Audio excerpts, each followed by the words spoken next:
ہم رات کے وقت آسمان کی طرف نظر اٹھائیں تو ستاروں کی ایک بہت بڑی تعداد کا نظارہ کرتے ہیں۔ بعض اوقات یہ نظارہ انتہائی سحر انگیز ہوتا ہے اور انسان اس میں کھو جاتا ہے۔ وہ قدرت کے اس کرشمے کا بھرپور لطف اٹھاتا ہے اور کائنات کی بناوٹ اور سائنس کے تخیل میں گم ہو جاتا ہے۔ کائنات کیا ہے؟ یہ کیسے وجود میں آئی؟ کائنات کیوں بنی؟ اس کی افادیت کیا ہے؟ یہ ایسے سوالات ہیں جو عام طور پر ذہن میں گردش کرتے ہیں۔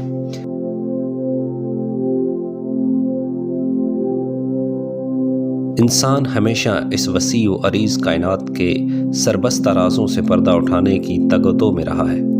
جھلمل جھلمل کرتے ہوئے ستارے، روشنیاں بکھیرتا سورج، چمکتا ہوا چاند، ٹوٹتے ہوئے ستارے، ڈوبتا ہوا سورج، شہابیوں کی برسات، سورج گرہن اور چاند گرہن، یہ وہ مظاہر قدرت ہیں جن کا ہم روزمرہ زندگی میں مشاہدہ کرتے ہیں۔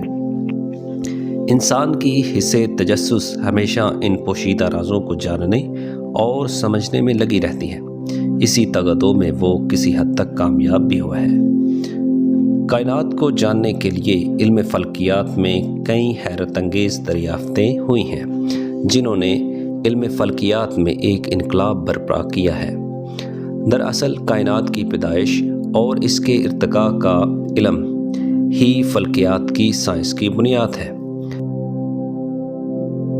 فلکیاتی سائنس کی تحقیق اب صرف نظری دوربین تک ہی محدود نہیں ہے، بلکہ یہ ریڈیو فلکیات، ایکس رے فلکیات، گیما ریز سمیت بے شمار ذرات اور شعاعوں تک پھیل چکی ہے۔ اسی طرح ریڈیو طیف ایک جادوئی تکنیک ہے جس سے کہکشاؤں کے ستاروں کی کیمیائی عنصری ساخت کے بارے میں پتہ چلتا ہے۔ 1929 عیسوی میں ایڈون ہیبل نامی سائنسدان نے ایک نشان منزل دریافت کیا کہ کائنات میں موجود کہکشاں اور ستارے ایک دوسرے سے دور ہو رہے ہیں، یعنی کائنات کا پھیلاؤ بڑھ رہا ہے اور یہ وسعت اختیار کر رہی ہے۔ زمانہ قدیم میں 15 سے 20 ارب سال پہلے تمام کہکشائیں اور ستارے ایک دوسرے سے انتہائی قریب تھے، جو کہ ایک نقطہ پر مرکوز تھے۔ ہبل کی اس دریافت نے کائنات کی پیدائش کو خیالی اندازوں سے نکال کر سائنسی تحقیق کے دائرۂ کار میں لا کھڑا کیا۔